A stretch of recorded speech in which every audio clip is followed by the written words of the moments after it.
asalaamaaleykum mbokki téléspectateur yuy seetaan MMD Média ñoo ngi am mbégte ak contentement di ñëwaat ci li nga xam ne mooy seen beneen numéro bu bees ci seen émission Kaay Fik tey nag ñoo ngi fii ci Nguéniène war a jàkkaarloo ak ki nga xam ne nag mooy Ablaye Sagne moom nag dinañu waxtaan ak moom ci li nga xam ni mooy jaar-jaaru ki nga xam ni nag mooy Cheikh Anta Diop laataa loolu nag dañu koy jox mu nuyu ñi nga xam ne nag ñooy askan bi seetaan MMD Média ñoo ngi lay nuyu Ablaye. maa ngi leen di fay Khalifa di leen nuyu di leen sant di kontaan aussi bu baax a baax ci voilà rencontre tey bi émission bi maa ngi nuyu suñu mbokku téléspectateurs yi yëpp di nuyu waa commune de Nguéniène toute la population de Nguéniène maa ngi leen di nuyu képp koo xam ne le développement de Nguéniène soxal na la jeunesse de Nguéniène aussi ñor na la ak le développement du pays maa ngi lay nuyu di nuyu aussi la mairie de Nguéniène et monsieur le maire Alpha Sambou parce que ñu ngi en direct fii à la mairie de Nguéniène na maa ngi jaajëfal ñëpp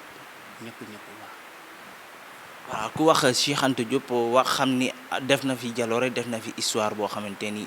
voilà bàyyi na ko fi sénégalais yi di ci mën a jariñoo dañuy commencer ak moom mu wax ñu kan mooy Cheikh Anta Diop. waaw Khalifa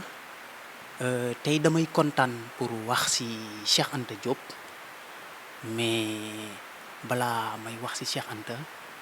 dama bëggoon ngeen may ma lu tuuti rek ma def sama bref présentation. maa ngi tudd Ablaye Sagne dëkk commune Nguéniène ci village bu ñuy wax Léona fa laa juddoo fa laa yaroo fa laa defee lépp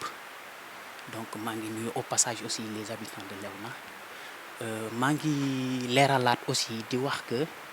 je suis étudiant en master 2 au département d'histoire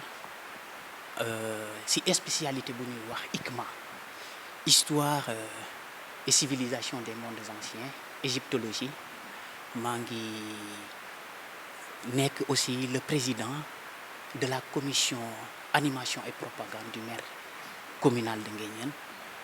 Par ailleurs aussi je suis le président de la commission santé du maire départemental de Mbour.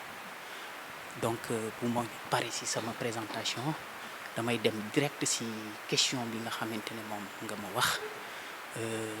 Cheikh Anta Diop mooy kan alors Cheikh Anta Diop damay kontaan ci loolu noonu parce que dafa nekk benn xam-xam benn kàngam bu mag ci réew mi ci Afrique sax lay wax mu nekk koo xam ne dafa juddoo fu ñuy wax le village de Koki Cheikh Anta Diop fa la juddu le 29 décembre 1923 boo xoolee Koki village boo xamante ne mu ngi situé wu en pays Bawol Kayor mais ci région Diourbel la bokk Cheikh Anta Diop foofu la juddoo le 29 décembre 1923 donc yaayam mu ngi tuddoon Maguette Diop papam Massamba Sassoum Diop mais boo xoolee Cheikh Anta aussi mën nañu wax ne dafa amoon des liens yoo xamante ne daf ko rattaché woon par rapport aux familles religieuses parce que boo xoolee même Cheikh Anta son nom mën nañu wax ne c'est son oncle maternel moo ko tuddee Cheikh Mbacké moom lañ ko tuddee Cheikh Mbacké nekkoon un frère cadet de Cheikh Ahmadou Bamba le chef religieux des Mourides voilà donc nag Cheikh Anta après si lañ ko scolarisé foofu noonu ci dëkkam mooy Koki mais d'abord à l'école coranique foofu la commencé jàngam di jàng alxuraan nekk ci lool ba à un moment donné aussi ñu jëlee ko ci jàng alxuraan yóbbu ko dans une école boo xam ne foofu noonu jàng nasaraan la fay bëgg di def maanaam jàng français mais toujours c'est à Diourbel foofu la nekk di jàng ba en 1937 Cheikh Anta Diop foofu la amee son premier diplôme d'études mu nekk le diplôme boo xam ne c'est ce qu'on appelait diplôme un certificat d'études primaires foofu la ko amee certificat d'études primaires boobu à l'époque boo ko xoolee tey mooy diplôme CM2 certificat de fin d'études élémentaires CFEE après loolu noonu si la fa foofu la fa jugee nag dem fu ñuy wax Dakar pour continuer ses études parce que étude dafa nekk loo xam ne jàng boo passé lii rek da ngay jàng si leneen bu mu ñëwee Dakar foofu la nekk si lycée Van Vollen Oven de Dakar lycée boobu boo xoolee c'est l'actuel lycée Lamine Gueye waaw le lycée Lamine Gueye mu nekk foofu di jàng ba foofu la amee ñaari baccalauréat un baccalauréat scientifique en mathématiques en 1945 et la même année aussi Cheikh Anta foofu la amee un baccalauréat en philosophie en 1946 boo xoolee c'est une double formation donc loolu ça montre à tel point Cheikh Anta était multidimensionnel mais aussi bu mu amee baccalauréat am ba pare dafa war a aussi dem defi lu ñuy wax étude supérieure maanaam dem si njàngi bu kawe bi foofu la war a dem mais à l'époque aussi boo xooloon dafa nekk époque coloniale époque boo xamante ne école yi nekkoon ci réew mi muy université muy leneen yépp mu ngi nekkoon ci loxo tubaab yi donc Cheikh à l'époque dafa mënoon dem rek jàngi bitim mu am chance nag sax am bourse d'études boo xam ne à l'époque Lamine Gueye ci boppam moo ko doon octroyer des étudiants Cheikh jóge foofu dem France université bu ñuy wax Sorbonne Cheikh commencé di jàng foofu encore mais cette fois-ci en physique et en chimie mu nekk di jàng yàlla def ko boole ko ak professeur bu ñu doon wax Gaston Bachelard ak Frédéric Curie boo kooku aussi daf doon jàngale physique ak chimie Cheikh nekk ci lool di jàng bu yàlla def mu am licence mais toujours à l'université de France mais aussi boo xoolee yooyu yëpp dafa am contexte boo xamante ne Cheikh Anta Diop moom la ñëw France mu nekk contexte bu difficile ci Afrique yëpp na parce que dafa nekk contexte colonial contexte boo xam ne c'était la négation de l'histoire africaine la négation de l'histoire africaine mooy maanaam dañu ne woon Afrique amut histoire Afrique amut place ci civilisation Afrique amut place ci culture Afrique boo xoolee maanaam dafa nekk table boo xam ne dara daf faa nekkul une table rase maanaam contexte boobu ci la Cheikh Anta Diop ñëw France mais aussi dans ce même contexte Cheikh dana xamante ak ay étudiants yu bari yu dëkk Afrique foofu ku mel ni son ami Alioune Diop ku mel ni Sekene Modi Sissoko ku mel ni Amadou Hampâté Bâ ku mel ni le poète Aimé Césaire ak Léopold Sédar Senghor Léon Gontran Damas lu bëree bëri étudiants yi bëri woon nañ foofu effectivement mais nag ku nekk ak spécialité bi nga nekkoon parce que boo xoolee j'ai dit le poète Aimé Césaire boo xoolee lettre la doon jàng maanaam lu dem ci wàllu littérature voilà effectivement waaw mais foofu noonu aussi Cheikh Anta foofu lay nekk di jàng ba à un moment donné ñoom ñëpp yi ma cité yii nii à un moment donné dafa amoon li leen animé woon la lutte pour l'indépendance moo tax ñoom à partir de France dañuy créer ce qu'on appelle des mouvements nationaux yooyu noonu dafa nekk loo xamante ne ñoom seeni bopp dañuy réclamer seeni indépendance pays bu nekk da nga bëgg a am sa indépendance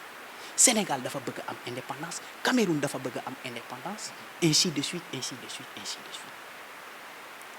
Cheikh Anta nekk su lool ba am licence am ba am master am aussi mais ce qui va poser le problème de Cheikh Anta mooy thèse bi parce que xam ngeen ne thèse dafa nekk un niveau très important parce que étude supérieure di nga def licence di nga def master di nga def thèse mu nekk étude supérieure boo xam ne diplôme d'étude boo xam ne dafa am importance alors que c'était très important pour que Cheikh Anta Diop am ko parce que déjà Cheikh dafa am lu mu bëggoon rectifier dans l'histoire africaine maanaam li ñu falsifier maanaam ni ñu bindee woon histoire Afrique alors que c'est quelque chose de faux Cheikh daf ko bëggoon changer. réussir na loolu. waa loolu réussir na ko mais avant mu koy réussir dafa métti woon il y avait beaucoup de difficultés il y avait beaucoup aussi de risques. difficulté nga ñu ci mën a wax. voilà difficulté yi mooy que Cheikh bu mu fixé objectif naan day rectifier l'écriture de l'histoire africaine dafa waroon d'abord soutenir sa thèse alors que thèse bi Cheikh li mu proposé woon comme sujet de thèse en France on l'avait pas accepté li tax accepté wuñ ko woon mooy que Cheikh lu mu proposé woon ko comme sujet égyptologiquement ak lu ñuy enseigner comme égyptologie en France n'était pas la même chose maanaam dafa wute woon parce que je vais boo xoolee premier sujet de Cheikh Anta en 1949 le sujet qu'il va proposer en premier c'est l'avenir culturel de la pensée africaine boo xoolee sujet bi rek le titre c'est en nette contradiction avec l'égyptologie européenne mais sujet boobu noonu c'est daf ko bëggoon def mais mënutu woon nekk avec le professeur Gaston Bachelard moom la ko bëggoon def mais ça n'a pas marché Cheikh va changer à nouveau un sujet il va changer à nouveau un sujet bu muy changer toujours mais aussi toujours c'est dans la logique de faire l'égyptologie par rapport à l'Afrique c'est-à-dire de le mettre dans le contexte africain il propose un autre sujet qu'étaient les Égyptiens prédynastiques c'est le deuxième sujet de thèse de Cheikh Anta ce sujet-là aussi il voulait le faire avec son directeur de recherche Gaston Bachelard mais ça n'a pas marché pourquoi parce que yooyu yëpp tubaab gi daf ko considérer woon comme loo xamante ne mënut a nekk c'est injuste pourquoi parce que ñoom lu ñuy jàngale France lu ñuy jàngale Europe en tant que spécialité égyptologique c'est diamétralement opposé par rapport à ce que Cheikh voulait faire donc xam nga loolu dafa métti donc ça on va supprimer ces sujets de Cheikh Anta mais Cheikh est stratégique dans son combat parce que xam nga nit ba bëri ay stratégie pour ñu contrecarrer la dafa jafe buñ ko ne déedéet ces deux sujets là tu ne peux pas les soutenir Cheikh daf leen bàyyi parce que dafa am lu mu bëgg bu nekkee foofu di xeex ak ñoom moom à jamais du mën a soutenir thèse daf leen bàyyi mais dafa fexe publier ko sur une autre ouvrage bu ñuy wax Nation nègre et culture et c'est le premier ouvrage de Cheikh Anta Diop mooy livre bi c'est le premier ouvrage de Cheikh Anta Diop moo ngi ko génnee moo ngi ko publié en 1954 à la maison d'édition Présence africaine livre bi moom la njëkk a bind en 1954 moom c'est deux thèses c'est deux sujets du moins deux sujets yi nga xamante ne moom la bëggoon def moom la def ci livre bi en 1954 boo xoolee muy relater lu bari ci histoire u Afrique muy relater lu bari ci civilisation Afrique muy relater lu bari ci culture u Afrique ak même la langue africaine yooyu noonu c'est une rupture maanaam dafa couper le fil de conduite de ce que la France voulait de ce que l'Europe voulait par rapport à ce que Cheikh a mis boo gisee aussi mu publier ko ci Présence africaine mooy que Cheikh était un ami du propriétaire de la maison d'édition Présence africaine Aliou Diop wax naa la sànq que ñoom ñoo jàng en France ñoo jàngandoo donc c'est son ami moo taxoon mu dimbale ko mu publier ko foofu mais aussi bu mu publier lii ba pare il n'a pas encore soutenu la thèse il va venir avec d'autres sujets toujours c'est pour avoir la thèse c'est très difficile bu mu ñëwaatee ak yeneen sujet cette fois-ci daf changer sujet yi mais dafay ñëw avec un autre sujet le domaine du matriarcat et du patriarcat dans l'Antiquité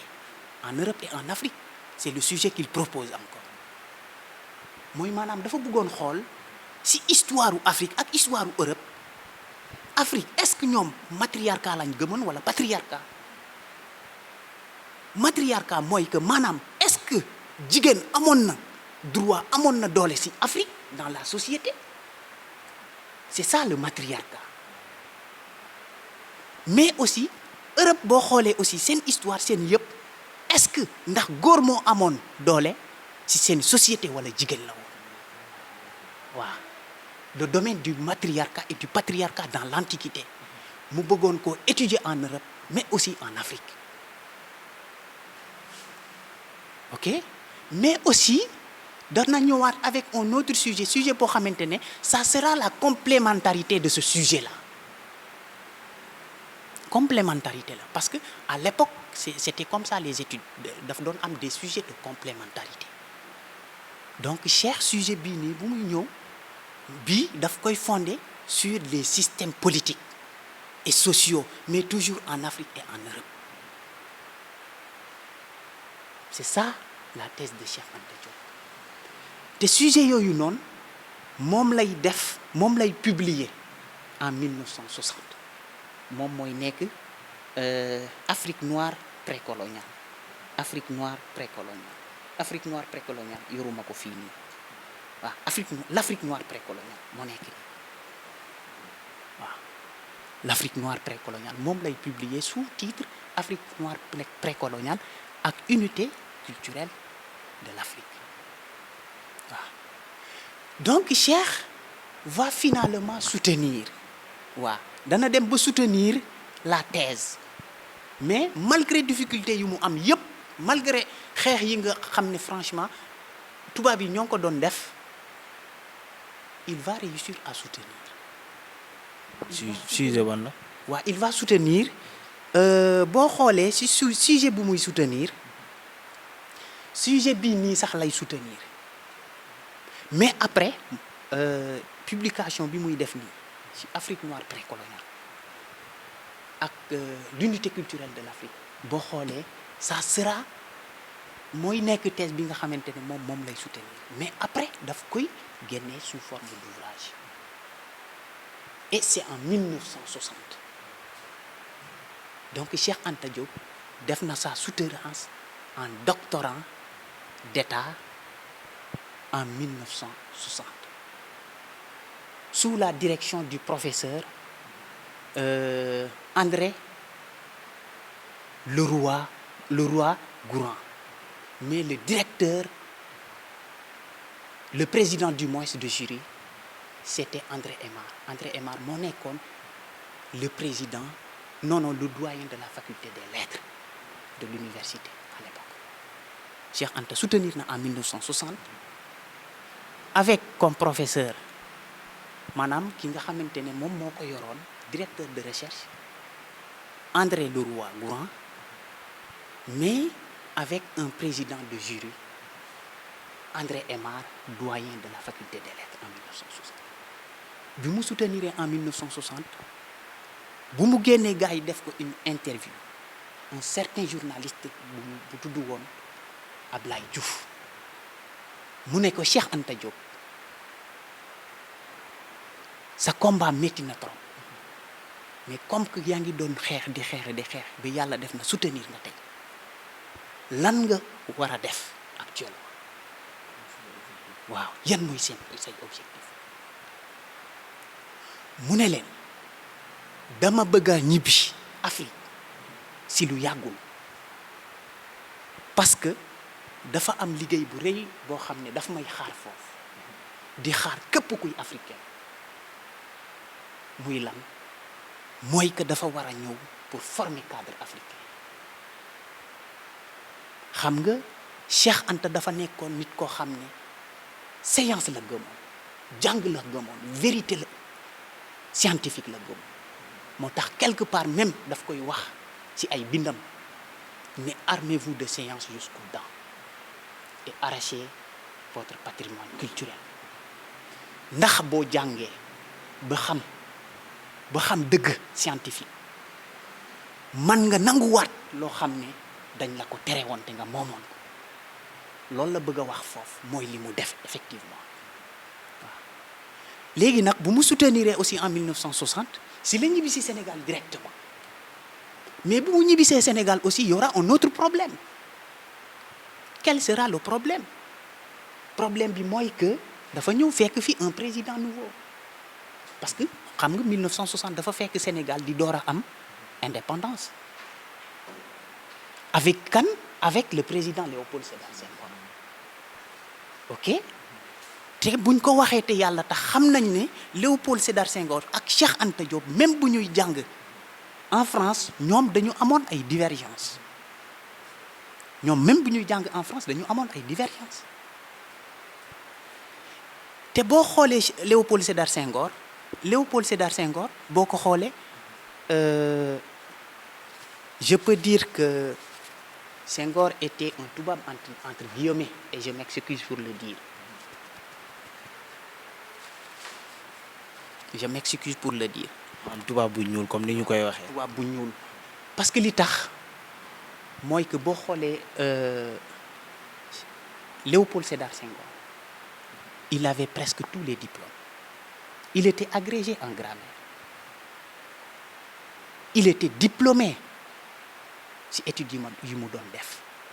mais dafa am loo xamante ne loolu moom moo nekkoon différence ci diggante Cheikh Anta ak Léopold Sédar Senghor. Léopold Sédar Senghor dafa gëmoon tubaab à tel point que moom dafa jege woon de trop tubaab yi. te xam nga yow buñ la ne yow am nga sa indépendance, Sénégal am na indépendance le 4 avril 1960.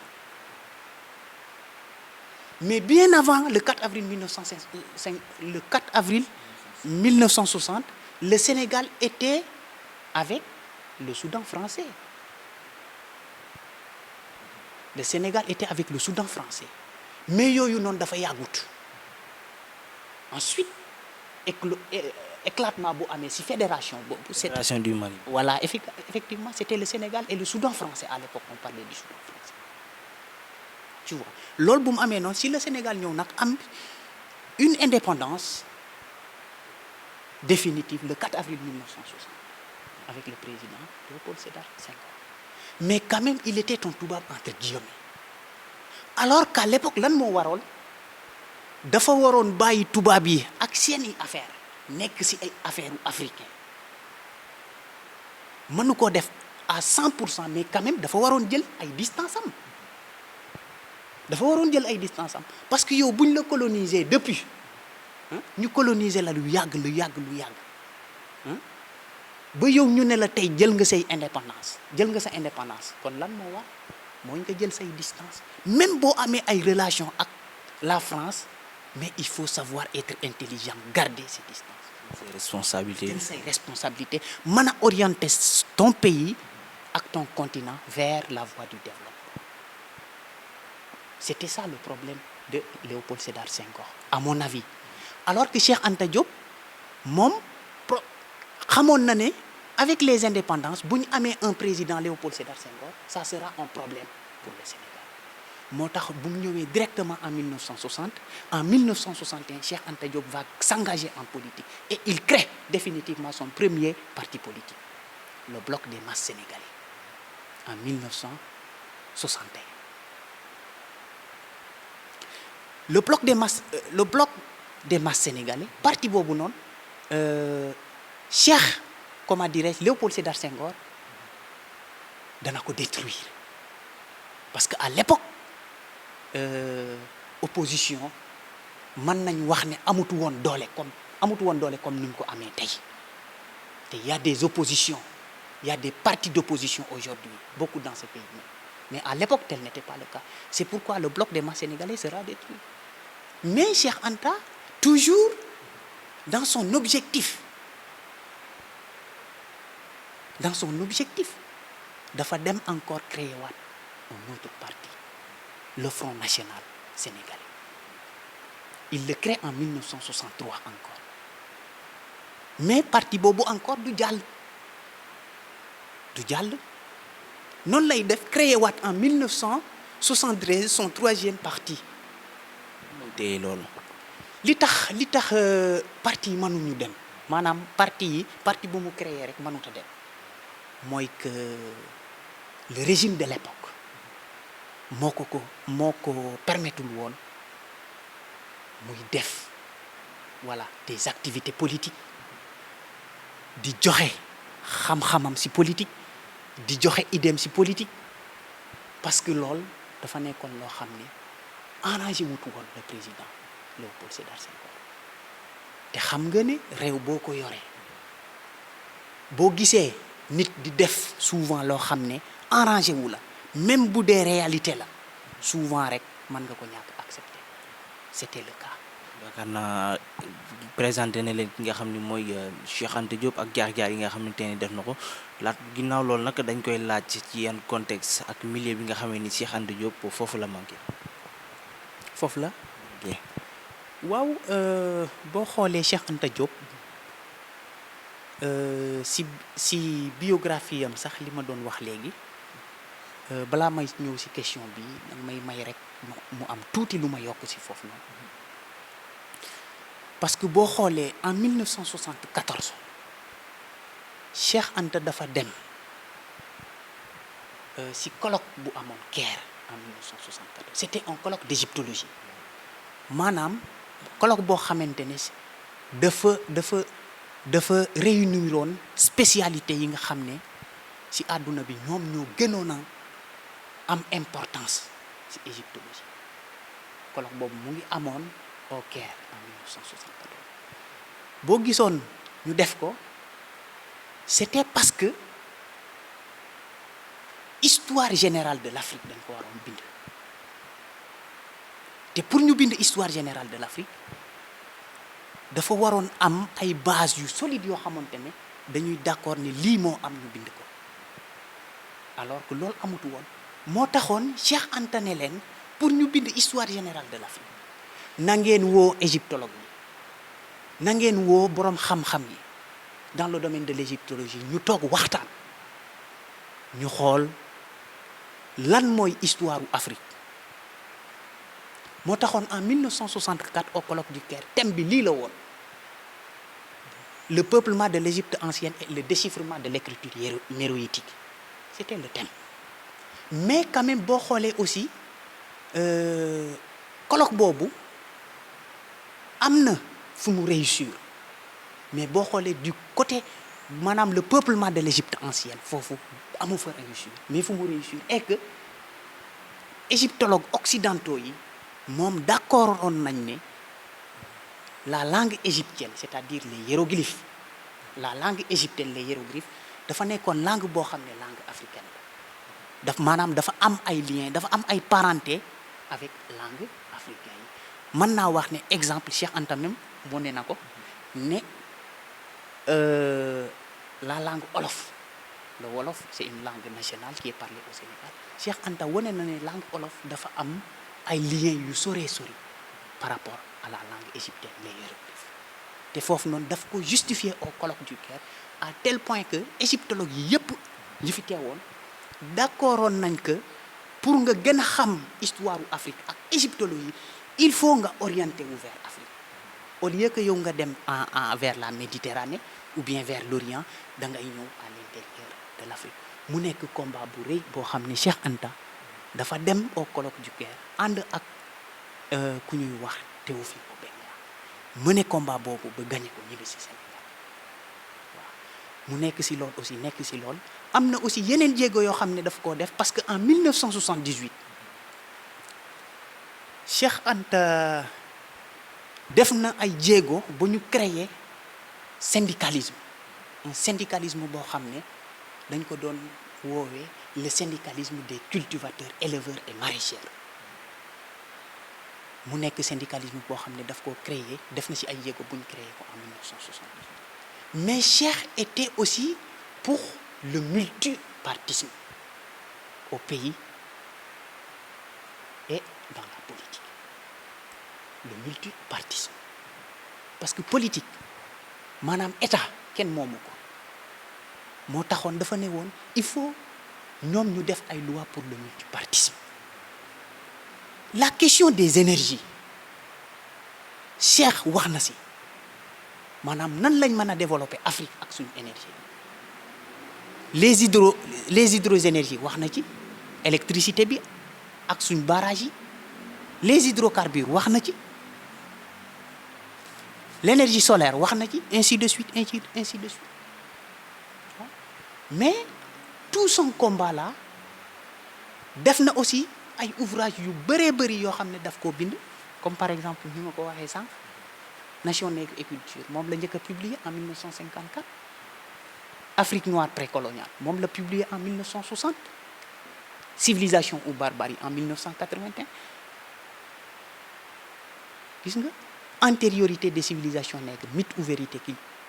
ou vérité historique en 1967.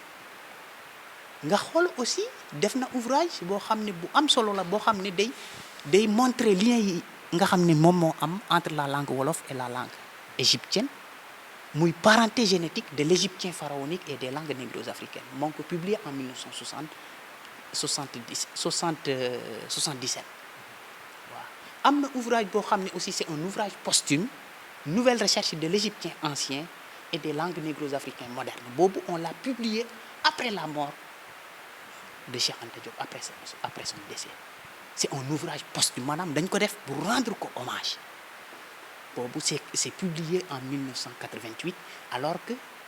le pharaon noir est décédé en 1986. Plus précisément le 7 février 1986 à Dakar Afar, dans son domicile ci këram. waa ci tënk jaar-jaaru Cheikh Anta dafa yaatu, mais ci tënk lii lañ ci mën a wax. ñu door a dem ci question, parce que Cheikh Anta dafa nekk un savant multidimensionnel. mën nañ toog fii ba suba di wax ci moom parce que carrière am dafa vaste, mais ci tënk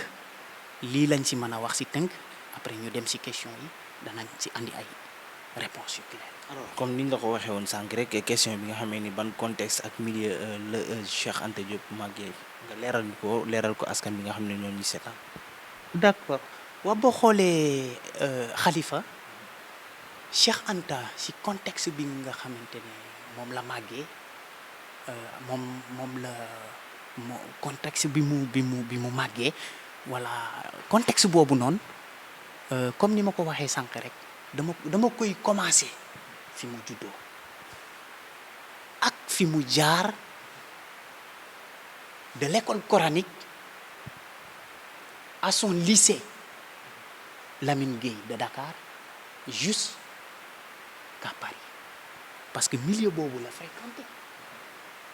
te milieu bu ci nekk fu mu jaar rek Cheikh Anta def na ay jéego yoo xam ne day tax ñu gën koo ràññi ci li muy def. boo xoolee koo xam ne dañ ko scolariser dans une école coranique, mu jóge fa ñu scolariser ko ci école française de Diourbel, mu jóge fa ñëw au lycée Lamine Gueye, amee fa ñaari diplôme de baccalauréat.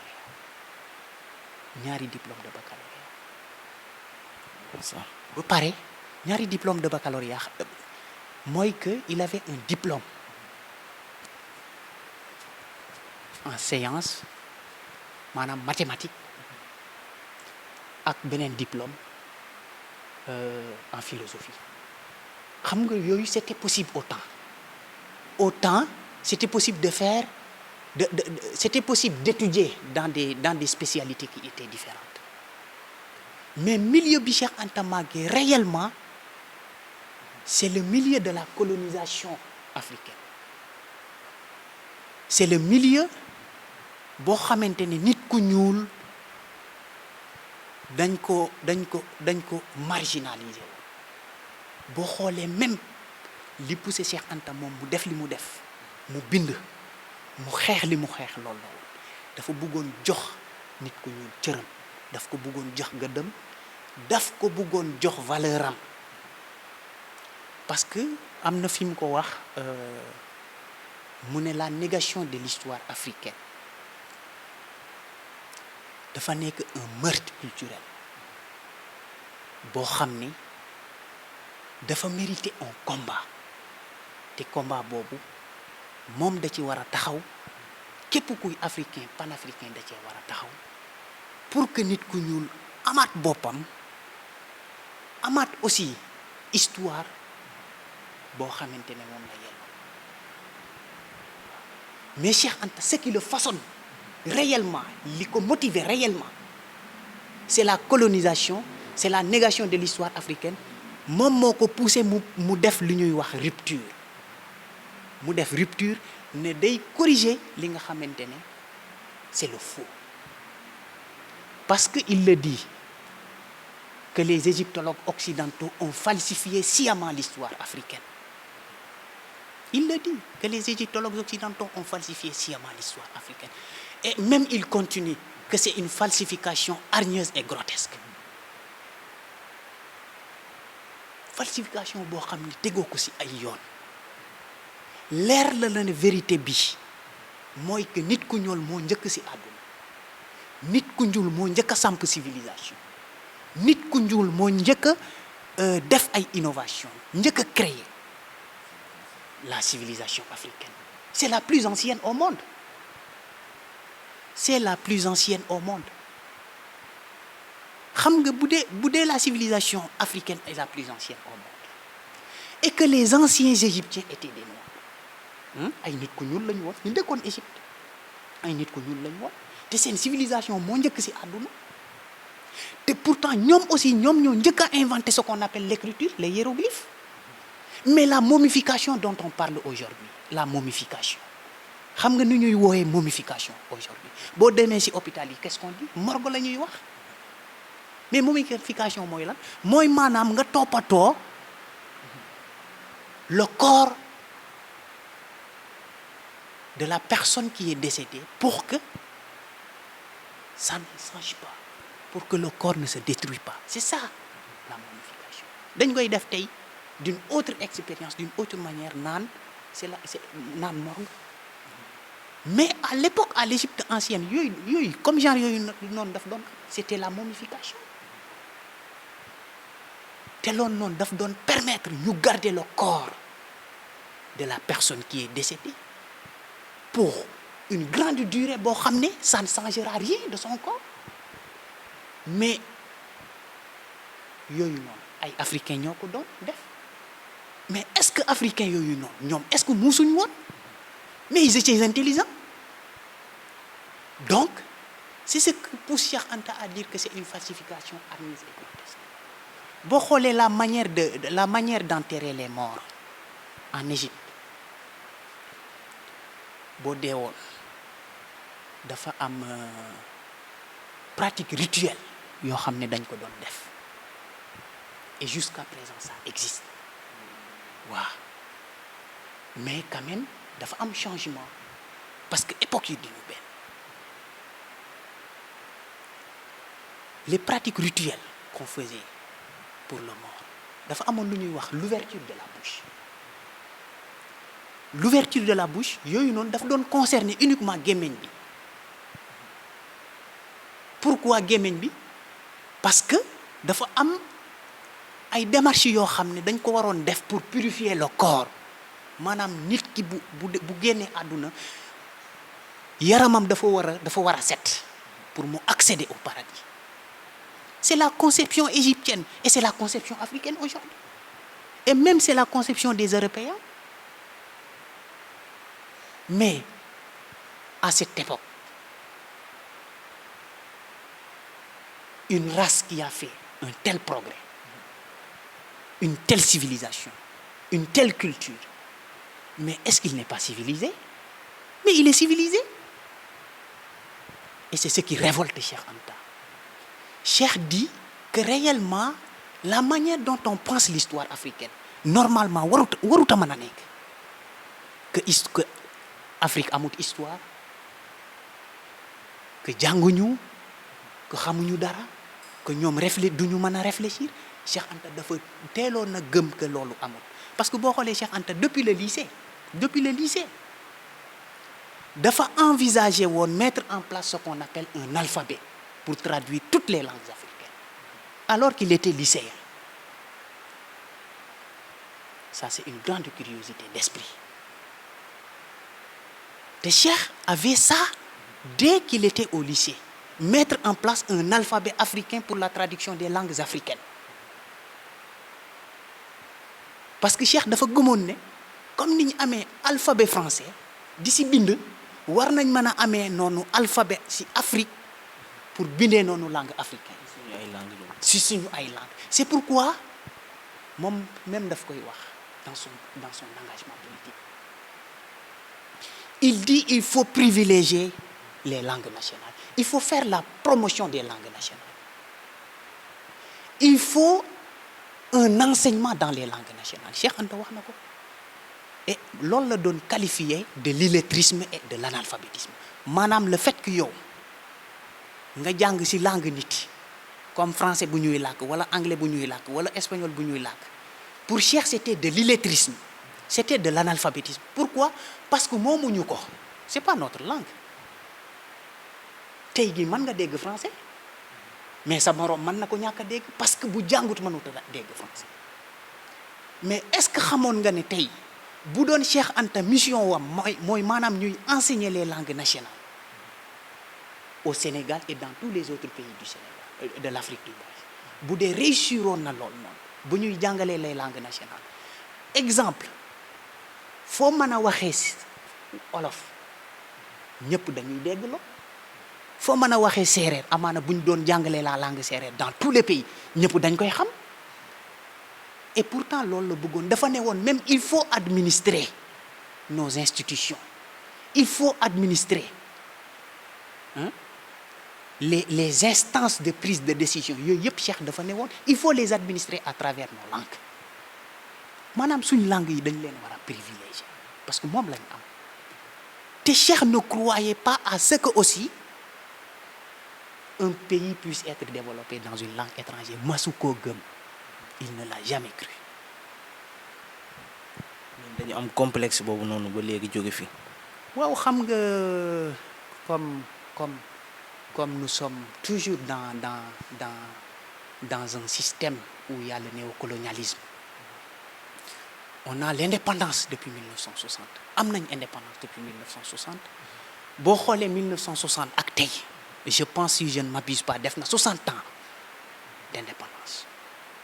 Mais jusqu'à présent, la question de la Renaissance africaine, li taxoon Cheikh Anta di daan wax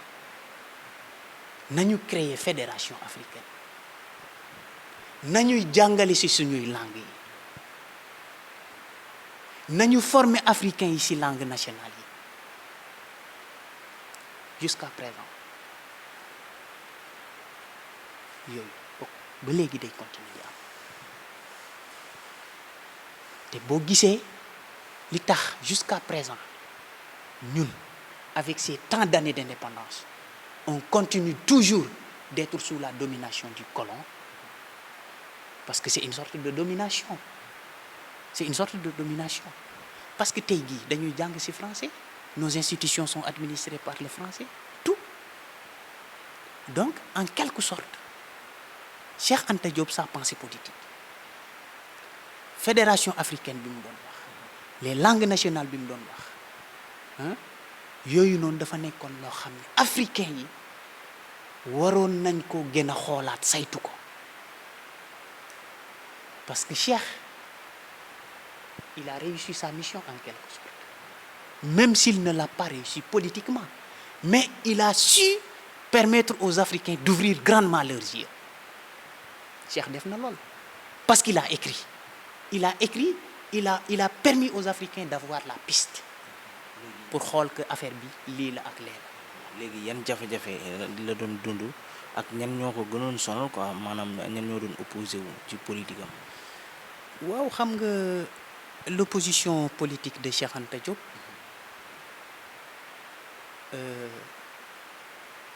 mooy que Cheikh fi mu jaar yëpp surtout à partir de la France quand il était étudiant nit am na lu bari loo xam ne boo koy def nit ñi dañuy finir par jox la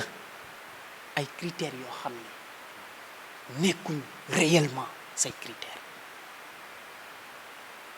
maanaam dañ lay juger dañ lay créer des synonymes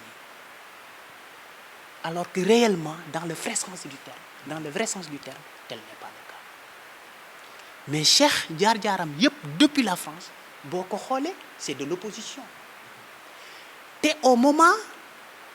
de la colonisation et même au début des indépendances africaines boobu ba léegi époque boobu France dafa amoon mainmise ci Afrique donc boo xoolee li taxoon aussi Senghor supporté wutu woon Cheikh Anta Diop donc mën nañ imaginer que la France aussi était derrière cela parce que Cheikh Anta li mu doon wax idée yi mu doon développé nekkut woon loo xam ne dafa arranger France ça n'arrangeait pas la France ça n'arrangeait pas l'Europe donc ku mel noonu boo ko joxee sa réew koo xam ne il n'est pas président mais il réclame d'être africain il réclame d'être fier africain te dafa bëgg liggéey ci li mu am dafa gëm li mu nekk te dafa gëm ne moom ci boppam war na mën a andi ay réflexion yoo xam ne personnellement yooyu mën na développer réew kooku boo ko joxee indépendance mais dootoo am intérêt ci réew boobu dootoo am intérêt et c'était le cas kon léegi dañuy jeexalee fi nga xamante ni mooy politique bi nga xamee ni Cheikh Anta Diop doon na ko mënee ak politique d'aujourd'hui bi nga xam ne moo am fii Sénégal voilà léegi dañu bëggoon xam différence bi ñaari politique yooyu noonu. waaw xam nga foofu noonu c'est une question boo xamante ne c'est une question très importante d'ailleurs dama ciy kontaan pour àddu ci aussi parce que la politique dont parlait Diop au début des indépendances c'était valable pour toute l'Afrique. Cheikh avait généralisé. C'était pas seulement pour le Sénégal. Politique boobu amul tey jii amul. La politique existe toujours chez nous, mais d'une autre manière. Dafa am différence parce que Diop dafa ne woon dama bëgg ñu créer en toute urgence une fédération africaine. Et il le dit. Il faut décliner, il faut basculer définitivement l'Afrique noire vers la pente de son destin fédéral. C'est ce que Cheikh dit. C'était une urgence, maanaam urgence la woon parce que Cheikh dafa yàggoon imaginer que Afrique bu ñuy jëm dans les années à venir dana nekk Afrique boo xamante ne il va souffrir, il aura des maux parce que day am problème de développement, day am problème pour moom boppam encore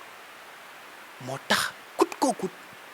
avec les indépendances, dès l'acquisition des indépendances, parce que boo xoolee la majeure partie des pays africains ont reçu leur indépendance en 1960, sinon 1958, 59, 60 di si gën a bëri laa wax. Et ils ont pratiquement les mêmes couleurs de drapeau. Pratiquement les mêmes couleurs de drapeau. Pratiquement. jaune vert jaune rouge bi ngay trouver tey gii ci drapeau Sénégal boo demee Mali tu trouves presque les mêmes tu pars en Côte d'Ivoire nga trouver presque les mêmes tu pars en Guinée nga trouver presque les mêmes loolu lan moo ko waral mooy que c'est le signe de la domination ça explique qu'on a été dominé te dama la wax sànq ne la fédération africaine Cheikh daf ko bëggoon mais dafa bëggoon ñun ñuy jàngale suñu langue ñu gëm suñu réew xam li ñu bëgg bu pare di innover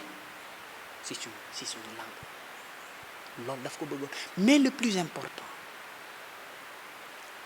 Cheikh voulait à ce qu'on implique les femmes dans la vie politique.